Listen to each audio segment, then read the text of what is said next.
ఇప్పుడు ఆకాశంలో సూర్యచంద్రులు, ఇప్పుడు ఆంధ్రాలో బాబు గారు, కళ్యాణ్ బాబు అంటున్నారు.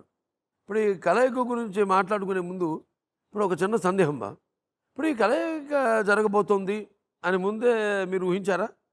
ఆయన ఒకసారి విశాఖపట్నానికి వెళ్ళాడు. విశాఖపట్నానికి వెళితే విశాఖపట్నంలో దిగనీయకుండా హోటల్కి వెళితే హోటల్లో కూడా ఉండడానికి వీలు లేదు అని నగర బహిష్కరణ చేశారు. అంటే నువ్వు వెళ్ళిపోవాలి ఇక్కడి నుంచి అని పెట్టారు. ఆయన విజయవాడకు వచ్చాడు.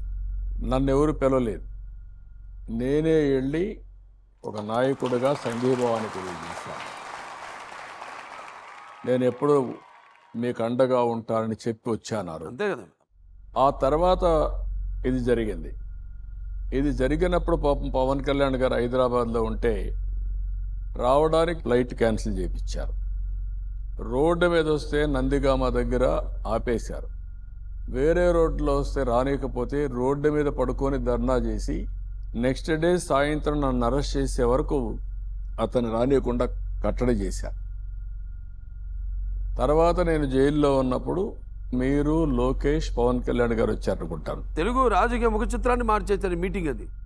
ఆ లోపల అక్కడేం జరిగింది అని ప్రజలకు తెలియాలి మీరు, పవన్ కళ్యాణ్ గారు, నేను ముగ్గురం నేను వచ్చి మిమ్మల్ని కలిశాను.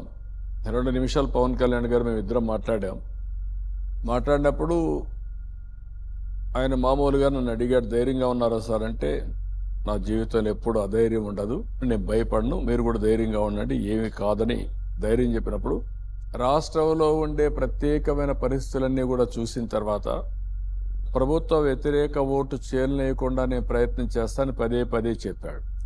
ఇద్దరం కలిసి ఒక మాట అనుకున్నాం. నేనే ముందు రేజ్ చేసి అనుకుంటాను, ఒకవేళ మీరు ఆలోచించండి, అందరం కలిసి పోటీ చేద్దామని ఒక ఊరికే చూచాయిగా అన్నాను. ఆయన కూడా ఆలోచించి ఓకే సార్ అన్నాడు.